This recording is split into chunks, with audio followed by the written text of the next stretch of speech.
The envelope arrived on a Tuesday that smelled like wet paper and engine oil, the kind of winter morning when the sea fog crawls inland and makes every window look guilty. It was addressed to Dr. Mara Reed in tidy block letters, and the stamp came from Greyhaven, the harbor city I once escaped by counting my breaths.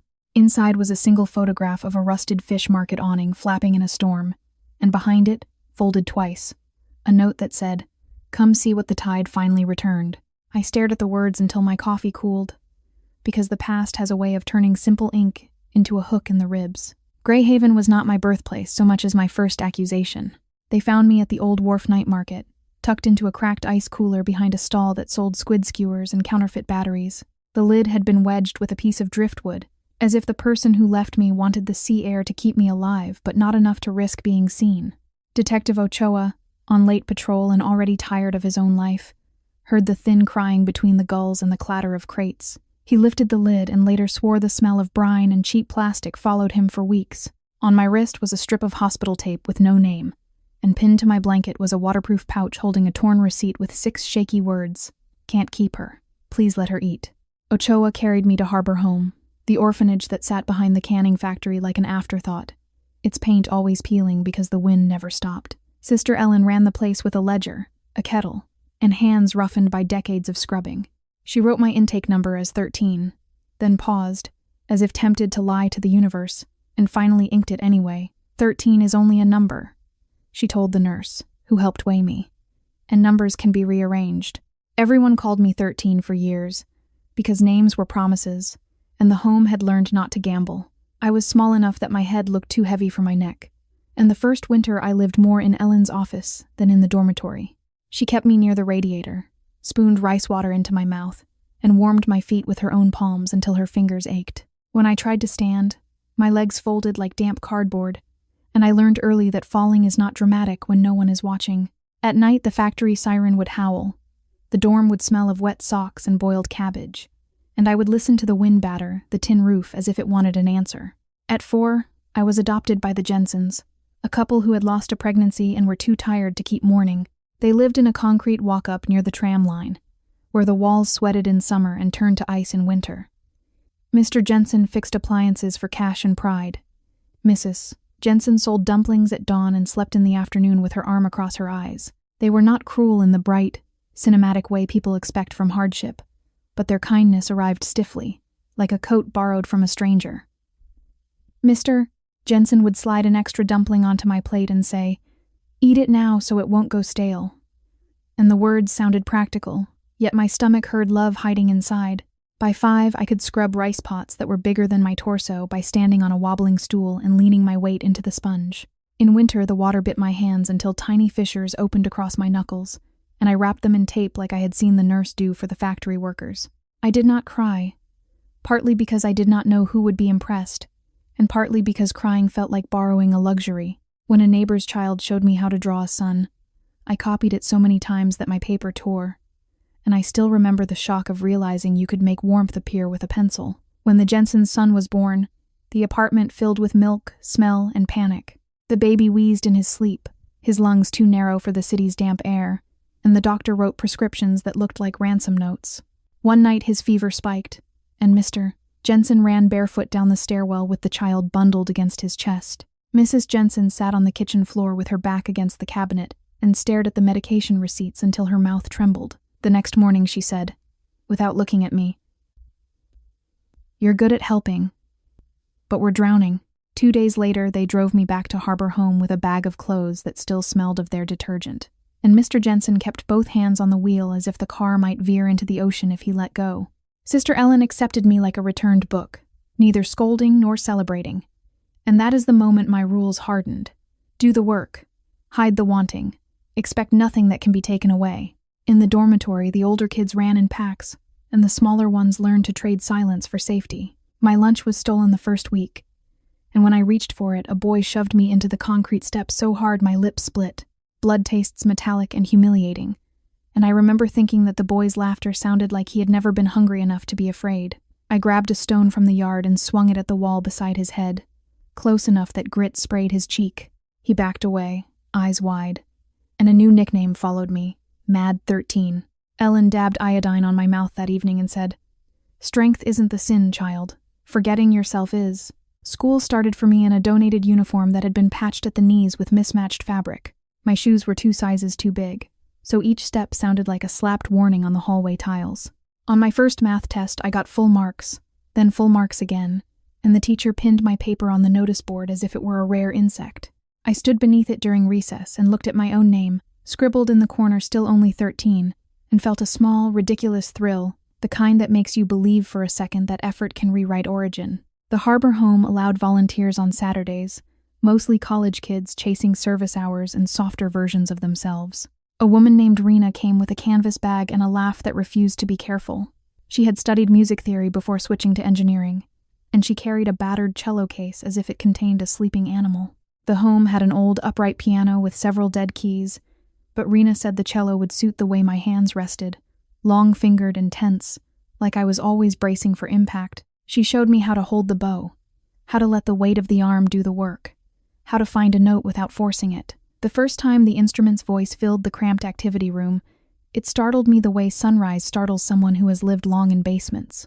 I practiced during nap time, when the others were too exhausted to mock me, and I learned to love the scratchy beginning of sound because it meant I was building something from silence. When my fingertips blistered, I taped them and played anyway, refusing to bargain with pain. At 10, a boy named Kai arrived with a neurological condition that made his head tilt and his mouth leak saliva he couldn't control. The other kids avoided him as if his illness was contagious in spirit. I sat beside him at meals, fed him spoonful by spoonful, and wiped his chin with a cloth that was mine, because shame is heavier when you carry it alone. Ellen watched me and muttered, "You'll give away your last match in a storm." And I answered, "He's colder than I am." When I was 12, the city's youth arts collective offered free instruction in exchange for performances at public events. And Rena bullied me, gently but relentlessly, into auditioning. I took the tram with my sheet music pressed to my chest, and the car's heater was broken, so my breath fogged the glass with each measure I rehearsed in my head. I played a short Bach suite on a loaned cello, and the judges' faces shifted from polite to alert. They accepted me, and suddenly Wednesdays became my secret corridor out of Greyhaven, 40 minutes each way, a route measured in rattling tracks and the taste of cold metal on the handrail. At 14, I played in a winter showcase, and a man in a slick coat approached with a smile that looked rehearsed. He introduced himself as Victor Vale, owner of a boutique media agency, and said my face would photograph well with that kind of haunted focus. He promised small commercials, a stipend, and exposure, the word adults use when they want you to accept risk as payment. I signed a contract I barely understood, because I wanted to believe in doors opening, and for a year my afternoons were swallowed by rehearsals, camera lights, and choreographed sincerity. Ellen kept dinner warm in a pot on her office radiator, and I ate at midnight while memorizing lines about shampoo I would never be able to afford. Then Vale vanished with everyone's deposits. The agency's office emptied overnight, and the phones rang into silence. Some of the older trainees threw chairs, others wept. I went back to the rehearsal room, sat on the floor, and counted the dents in the linoleum until my breathing slowed. That failure did not feel like betrayal so much as confirmation. Glitter is just another kind of rust. I returned to the cello, and my bow strokes were angrier at first, then steadier, then strangely clear. If the world insisted on collapsing around me, I decided I would at least choose the sound it made. At 16, I earned a scholarship to Northbridge Academy, a selective high school with an arts and science track that required both calculus and concerto. The campus lawns looked unreal to me, like scenery built for someone else's life, and I made the mistake of thinking I could blend in by working harder. My first month there, my grades in literature lagged, because metaphor still felt like a luxury, and I ranked near the bottom in history because memorizing dates seemed pointless when hunger had its own calendar. I hid in the practice rooms with my cello and thought about quitting. A gray-haired music teacher named Mr. Halder found me one evening and said, "Stop bargaining with fear. Play one honest phrase." His voice was impatient, but his eyes carried the tired mercy of someone who had lived through his own storms. I did what he said, and something loosened. I practiced 8 hours a day, keeping my nails clipped down to the quick, wearing gloves between classes so the winter air wouldn't stiffen my joints. In my second year, I won silver in a national youth competition and received prize money large enough to feel imaginary. I sent a portion to Harbor Home with a note that thanked Ellen without trying to explain her importance. The rest I saved, because freedom is built from numbers you can count on. A month after the competition, Detective Ochoa came to the academy office and asked for a blood sample. He looked older, his mustache more gray, and he held his cap in his hands as if it might apologize for him. "There's a match in the missing person database," he said, and my bow stopped midair. I had never imagined my origin as a mystery worth solving. It had always been an empty lot I learned to cross quickly. Ochoa's voice turned softer. "If you want answers, they're waiting." I nodded once, because nodding is easier than feeling. The Alder family lived on the cliff road above Greyhaven, where the houses looked down at the harbor like judges. Their gate opened silently. Their driveway was heated so snow never settled, and their windows glowed with the calm of people who had never had to keep warm by sheer stubbornness. Serena Alder ran out first, cardigan thrown over silk pajamas, hair pinned badly in haste, eyes red as if she had been crying for years but saving it for the right moment. She lifted her arms to hug me and froze when I leaned away, my body choosing distance without consulting my mind. "You're so tall," she whispered, as if that could make time forgive her. Garrick Alder stood on the steps in a gray shirt, posture straight in the way executives cultivate, holding a string of worry beads that clicked softly against his thumb. His gaze moved over me, as if searching for evidence that I belonged to him, and after a long pause he said, "You're home," in a tone that sounded like a business conclusion. A young man with dark hair and a weathered jaw stepped from the doorway last. Cal Alder, my older brother, had one hand in his pocket, and the other holding an umbrella tilted over a girl beside him. The umbrella sheltered her completely and left his own shoulder soaked, and that small geometry told me everything about my place in their family. Cal looked at me once and asked, "Where's your coat?" Not with concern, but with the mild irritation of someone noticing a missing detail in a plan. The girl under the umbrella was Livia, the daughter the Alders had raised while I was missing, a foster arrangement that turned into permanence by the slow logic of love and guilt. She wore a pale knit dress and house slippers, skin so translucent it made her look carved from milk glass. When Serena introduced us, Livia smiled with the careful politeness of a host greeting an unexpected guest. "I'm glad you're here," she said, and the end of her sentence trembled as if it had to cross a bridge it didn't trust. I gave her a small nod and felt her eyes flick toward Cal, seeking his reaction like a compass needle seeking north. They put me in a room at the far end of the 3rd floor, a space that had once been a storage bedroom and still smelled faintly of cedar blocks and old neglect. The bedspread was clean but unfashionable, the curtains floral in a decade I could not name, and the ceiling held a thin stain where water had once seeped through. I stood in the doorway with my suitcase and thought, absurdly, of the cooler at the night market, of being placed behind someone's stall, as if I were a forgotten purchase. Cal set my bag down, glanced around, and said, "It's quiet," in the same tone someone uses when describing a waiting room. I answered, "Quiet is fine," because I had built entire childhoods out of fine. Dinner that first night was bright, orderly, and flavorless. The cook served mild dishes because Livia's stomach could not tolerate spice, Serena explained, her eyes too eager for my approval. When I reached for the fish, Livia wrinkled her nose and murmured, "It smells strong," and the dish was removed instantly, replaced with soup set directly in front of me, as if I were the new patient to manage. I tasted bitterness beneath the broth's surface sweetness, and realized the Alders had been practicing a kind of caregiving that required constant adjustment, constant appeasement. Cal ate with one elbow on the table, scrolling his phone between bites, and when he looked up his gaze measured me from collarbone to hands, as if assessing whether my existence would complicate the family's fragile arrangement. During my first week at the Alder house, I learned the geography of belonging by the way doors closed. The kitchen door swung silently on oiled hinges and always shut itself, like a polite boundary. The library door stuck, wood swollen from ocean humidity, and Cal fixed it one afternoon without announcing himself. He knelt by the hinge with a screwdriver while I stood in the hallway holding a stack of borrowed books I did not yet feel permitted to open. "You read?" he asked without looking up, voice flat. I answered. I read to keep my head quiet. His hand paused for a beat, then resumed turning the screw. Later, Serena showed me photo albums. Livia at 5 in a ballet tutu, Cal at 16 holding a surfboard, Garrick shaking hands with mayors whose smiles were too wide. She slid a blank page toward me as if my absence could be pasted into place. I watched her fingertips tremble and said, carefully, "You don't have pictures because I wasn't there." Serena flinched, then nodded, swallowing hard, and for the first time her tears felt less like a strategy and more like weather. Serena showed me a music room where a grand piano sat polished like a mirror, and on the wall hung framed programs from Livia's recitals. "You can practice here," Serena said, voice bright with hope. "You have a foundation, don't you?" I ran my fingers along the piano's edge and felt its coldness, the way wealth can be smooth and still unfriendly. Livia stood behind me and said, softly, "I bet you play better than I do." And her tone was sincere, which made it sting more. I withdrew my hand and replied, "I play because I have to," and left them both staring at my back. I tried sleeping in the older house, but the silence was too clean. No sirens, no factory hum, no dormitory breathing, only the faint click of the heating system cycling like a heartbeat that didn't match mine. Water dripped once from the stained ceiling into the bowl I placed on the nightstand, a slow, patient metronome.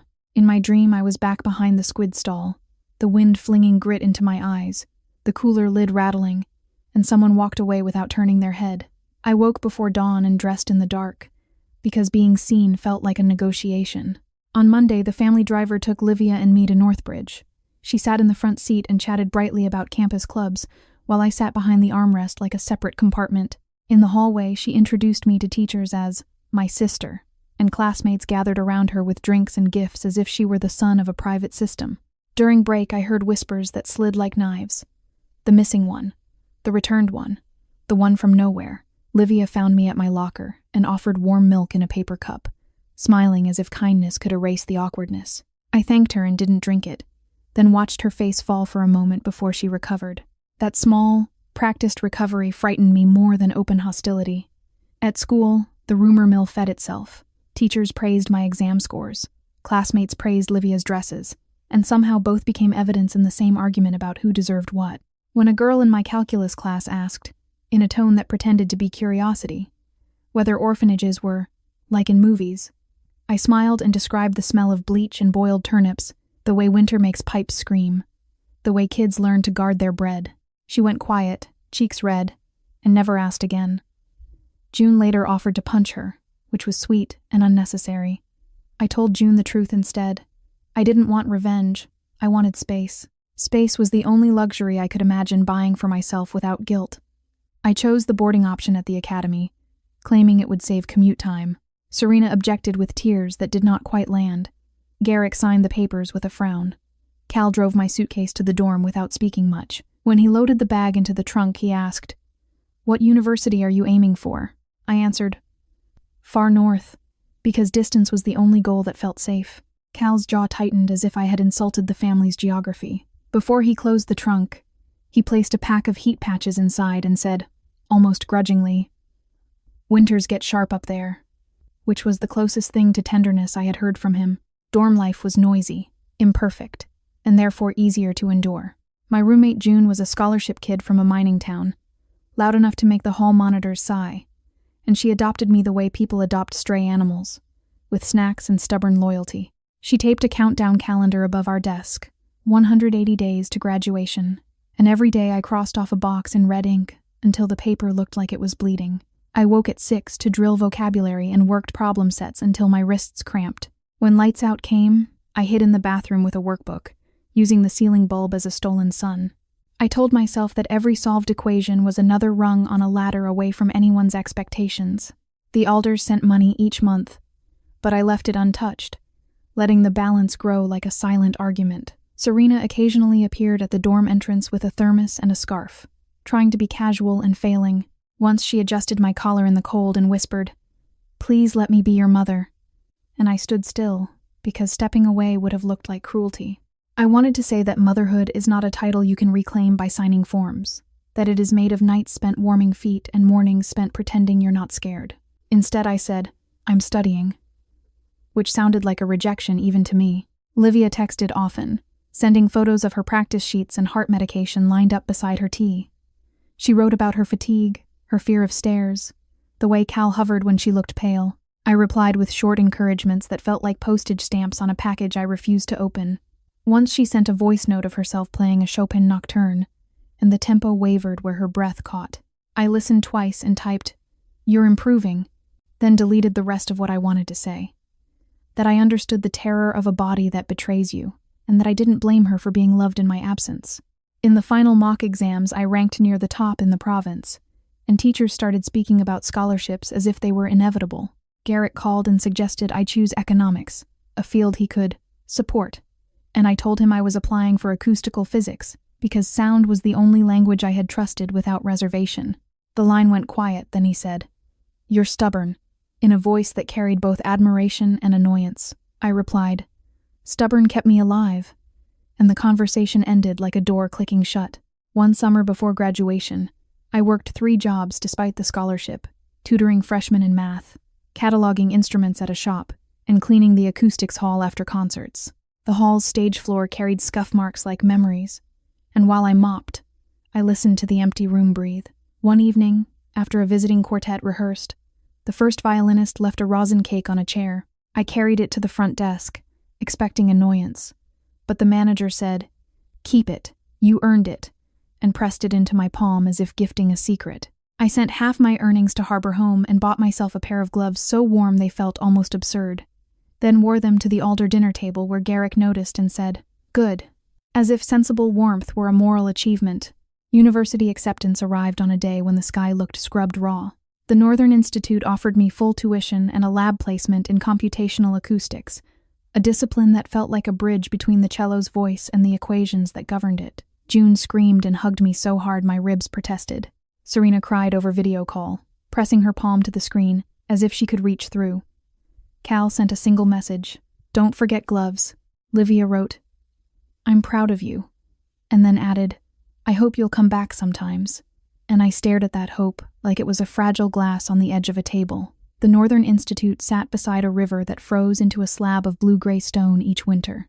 The dorms were tall and utilitarian, and my room was small enough that I could touch both walls with outstretched arms. I carried my suitcase up 6 flights when the elevator broke, laughing breathlessly at the absurdity, because hardship feels lighter when you choose it. My first semester drowned me in linear algebra, signal processing, and electromagnetism. I spent nights in the library until closing announcements chimed like lullabies. When I finally walked back across the quad, the wind cut between buildings and made my eyes water. And in that sting, I felt almost grateful, because it reminded me I was still capable of sensation.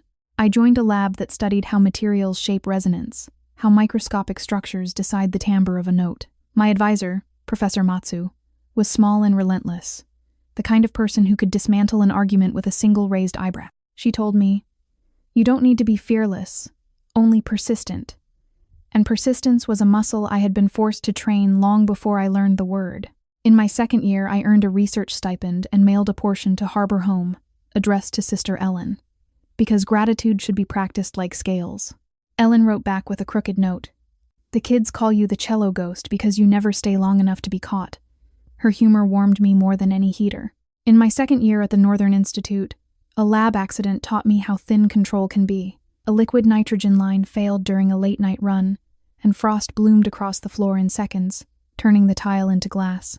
I slipped, hit my shoulder hard, and lay there staring at the ceiling lights until my breath stopped shaking. The emergency alarm wailed, and a security guard rushed in, shouting questions I answered too calmly. When the nurse wrapped my bruised arm, she asked if someone could pick me up. I nearly said no out of habit, but I heard myself give Cal's number instead. He drove 6 hours through a snowstorm, arriving with his hair wet from melted flakes, eyes bloodshot from focus. In the clinic parking lot, he did not scold me, and he did not hug me. He simply held my coat while I struggled one-handed into the sleeve and said, "Next time, call earlier." That sentence, practical and unadorned, sat in my chest longer than any apology. I did not go back to Greyhaven for holidays. I joined winter programs, worked in the lab, and learned to cook noodles in a rice cooker while snow piled against the window. Once, on a whim, driven by exhaustion, I used my savings to fly north and watch the aurora. Standing under a sky that rippled with green light, I realized how small a person can feel without being diminished. I sent a photo to the Alder family group chat. Serena replied with a dozen worried questions about temperature and travel insurance. Livia sent heart emojis. Cal wrote, "Don't drive tired," and I imagined him typing it without changing his expression. After graduation, the Institute offered me a direct path into a doctoral program overseas, in a coastal research center where the ocean sounded different, deeper, and less angry. I accepted because leaving was my oldest habit, and because the project quantifying quantum vibrations in nanoscale resonators felt like it belonged to the strange intersection of my life, sound and survival. My supervisor abroad, Professor Haldane, was a German physicist with silver hair and a laugh that erupted unexpectedly, like a cracked dam. He handed me a thick proposal, a 3-year timeline, and a stipend figure that meant I could live without calculating every meal. When I signed, he said, "Now you can fail efficiently," and I had to smile at the idea that even failure could be organized. The doctoral years turned time into a corridor of late nights. I learned to replace tires in sleet, to coax vacuum pumps back to life, to treat caffeine as a controlled substance. Experiments collapsed, data refused to behave, and sometimes I pressed my forehead to the cold sink in the lab bathroom until my pulse slowed. A colleague named Eli flirted with me by offering snacks and silly jokes, and one December he asked if I had anyone waiting for me back home. I pointed at the lab benches and said, "I have a room full of stubborn atoms," and he laughed, even though the answer was a wall. Loneliness is not always sadness. Sometimes it is simply the absence of interruption. Overseas, loneliness arrived in quiet disguises. It lived in the way my phone stayed blank when I finished a difficult run, in the way laughter at office parties slid off me like rain off waxed fabric. I tried attending a support group for international students once, sitting in a circle of well-meaning strangers. When it was my turn to speak, I said, "I'm used to moving," and the facilitator encouraged me to describe my feelings. I described resonance instead, how repeated pressure at the right frequency can make glass shatter. Everyone nodded as if understanding, and afterward a girl offered me a hug that smelled of vanilla lotion. I accepted it politely, then walked home and scrubbed my hands too long under hot water, not because her hug was wrong, but because intimacy still felt like a foreign chemical I might spill. In my 2nd year abroad, Sister Ellen fell ill. The call reached me at 3 a.m, a time when bad news feels inevitable. I booked the earliest flight, crossed oceans in a blur of stale air, and arrived at Harbor Home to find the building quieter than I remembered. Ellen lay in a hospital bed with her hands folded over her stomach as if protecting her last warmth. She opened her eyes when I entered, and her smile was thin but real. "Look at you," she rasped, all grown into someone the wind can't bully. I held her hand and said I was sorry for every year I did not come, and she squeezed my fingers with surprising strength. "Don't apologize for climbing," she whispered. "Just don't kick the ladder away." Ellen died before sunrise. Greyhaven had rare snow that morning, flakes settling on the hospital window like ash. I carried her belongings back to her office at Harbor Home and found, tucked into the back of her drawer, the waterproof pouch that had been pinned to my blanket. Inside was the torn receipt, now laminated, and on the reverse Ellen had written in her careful script, "If she ever asks, tell her she was wanted by someone who had nothing." Beneath it, in a different hand, a single sentence that made my chest tighten. "May the sea keep you safe when I cannot." I read it once, then folded it and pressed it against my sternum until the paper warmed. After the funeral, I returned overseas and drowned myself in work because grief behaves like water. It finds the cracks if you stop moving. 3 months later, my first major paper was accepted by a prestigious journal, and the Institute's website posted my photo with a headline that made me sound like a myth. Colleagues clapped my shoulders. Haldane nodded and said, "Good, now do it again." Serena called crying, voice cracking with pride. Livia sent a recording of herself clapping, breathless with excitement. Cal's message arrived later. "Proud of you, Mara.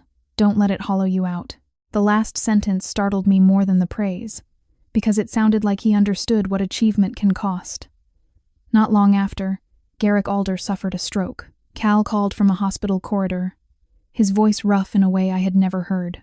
"He keeps trying to say your name," he said, and something in my stomach dropped as if the floor had moved. I flew back without telling my lab, because some equations can wait. In the hospital, Garrick lay pale and smaller, his executive posture reduced to a fragile angle against pillows. When I took his hand, it felt like holding a cold bird. His eyes focused on me, and tears slid sideways into his hairline. I leaned close and said, "I'm here," and the muscles in his jaw twitched as if he were trying to answer the whole history at once. I stayed in Greyhaven for 2 weeks, helping Cal juggle therapists, paperwork, and the quiet terror of watching a strong man relearn swallowing. Serena moved through the house like a candle in wind, bright but easily extinguished. Livia visited every day, bringing soft blankets and carefully chopped fruit, her own health managed by a strict schedule that Cal monitored like a security system. One night, Cal found me in the garden, staring at the sea lilies Serena had planted along the wall. He offered a cigarette without lighting his own and asked, "Do you hate us?" The question was blunt enough to bruise. I watched waves break against the cliff and answered, "I did. Once." Then added, "Now I'm tired of carrying it." Cal exhaled slowly and said, "I don't know how to make it right."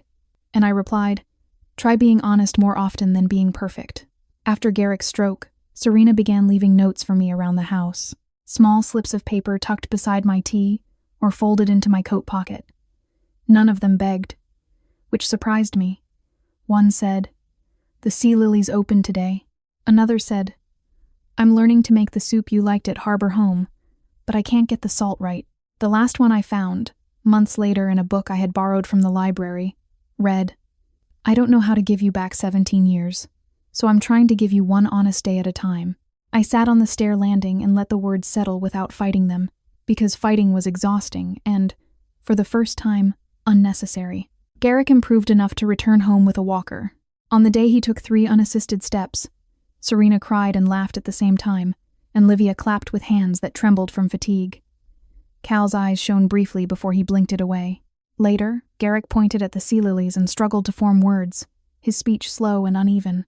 Serena interpreted, eager to be useful, but he pushed her hand away gently and fixed his gaze on me. With effort, he said, "Sorry," a word that arrived late but still landed like a stone dropped into still water. I swallowed, nodded, and felt something loosen in my chest that I hadn't realized was clenched. When I returned overseas, I carried that looseness like a fragile instrument. I finished my doctorate, defended my dissertation in a room that smelled of chalk and coffee, and accepted a faculty offer from a university closer to Greyhaven than my lab had been. I could have chased prestige across continents, yet for the first time I wondered what it would mean to stop running without being trapped. I moved into a small apartment overlooking the river, bought a second-hand cello with my own money, and placed Ellen's laminated receipt in a frame on my desk. The past did not become pretty, but it became less sharp, as if time had finally sanded one edge. I started a scholarship fund in Ellen's name, aimed at children from institutional homes who wanted to study either arts or sciences. The application asked one question I cared about: what did you build from what you were missing? Every year I read their answers and felt my own story echo in different accents. I also began writing a book for the public about resonance, how systems amplify, how interference can cancel or strengthen, how noise can become signal if you know where to listen. The publisher wanted a gentler title, but I insisted on resonance maps, because I liked the idea that survival could be charted. Livia's marriage, which had always seemed arranged around her fragility, finally fractured under the weight of unspoken resentments. She arrived at the Alder house one afternoon with a suitcase and a child, her son Rowan, cheeks red from crying and cold. Serena rushed to cradle her.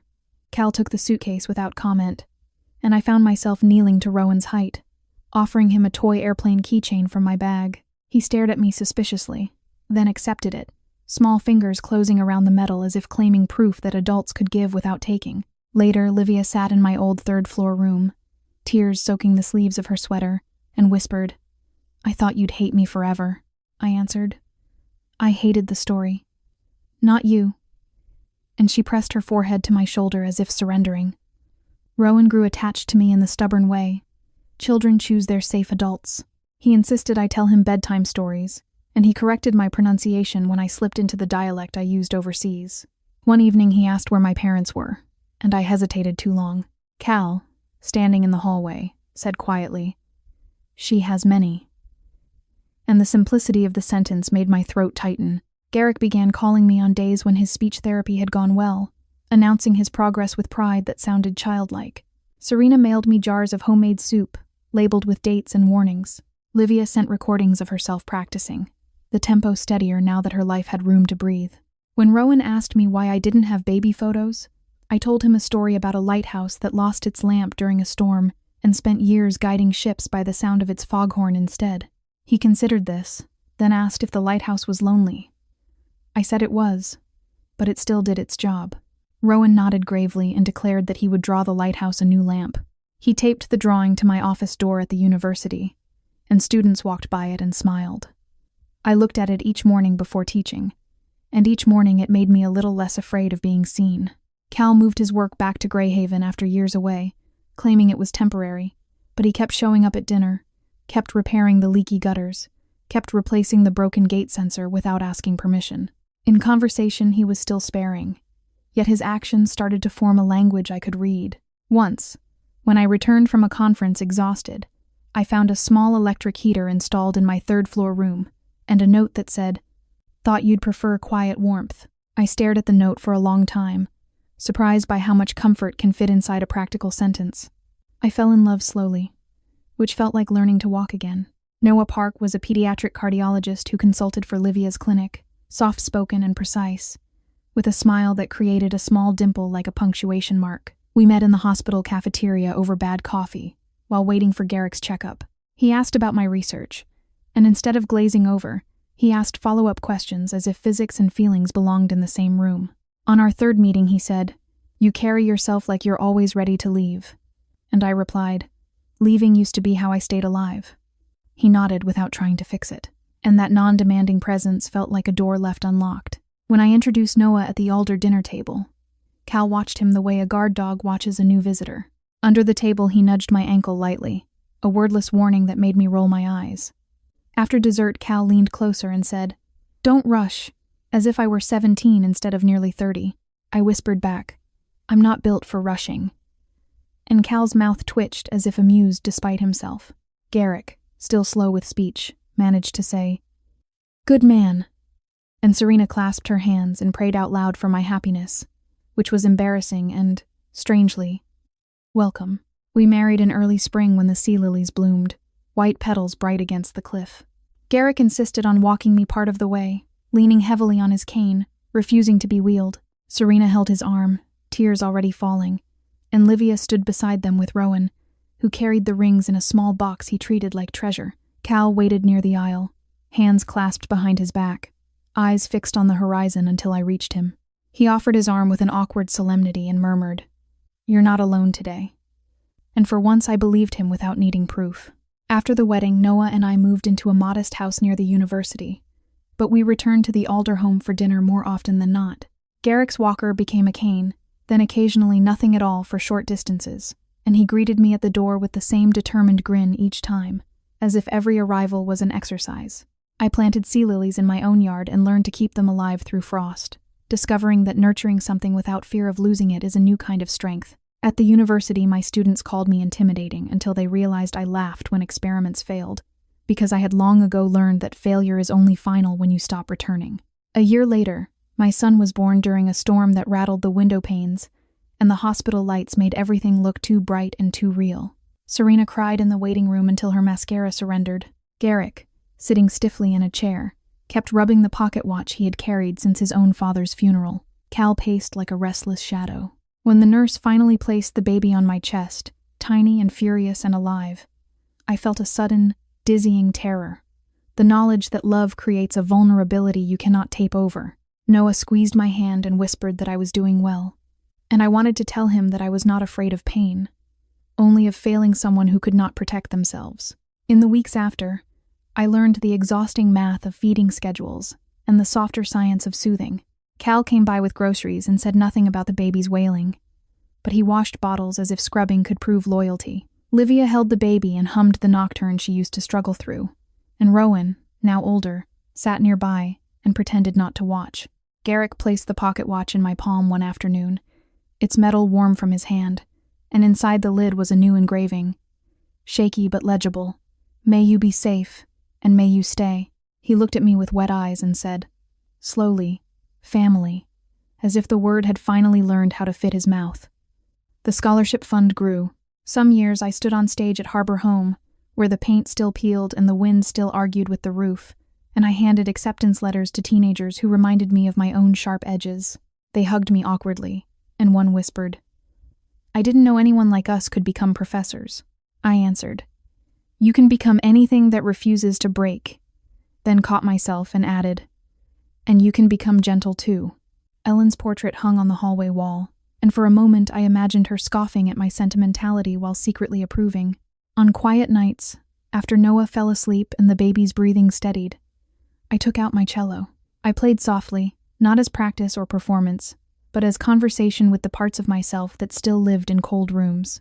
The notes drifted through the house, mingling with the distant sound of waves, and I realized that my life had become a kind of chord, several tones held together, sometimes dissonant, sometimes resolving, always vibrating. The girl in the cracked cooler had not known what she was being left to, yet she had survived long enough to choose her own music. When the sea wind pressed against the window, it no longer sounded like an accusation. It sounded like weather, and weather can be endured. On the morning after the note arrived, I drove back to Greyhaven. I stopped at the Old Wharf Market, now renovated with clean signage and cafes that sold expensive tea, and I stood beneath the refurbished awning that still flapped when the wind turned. A maintenance worker recognized me from the scholarship events and waved.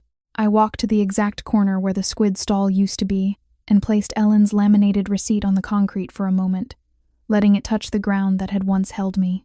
Then I tucked it back into my coat and headed up the cliff road toward the Aldergate, where Cal was already waiting with an umbrella because he had finally learned, in his own stubborn way, how to meet someone halfway.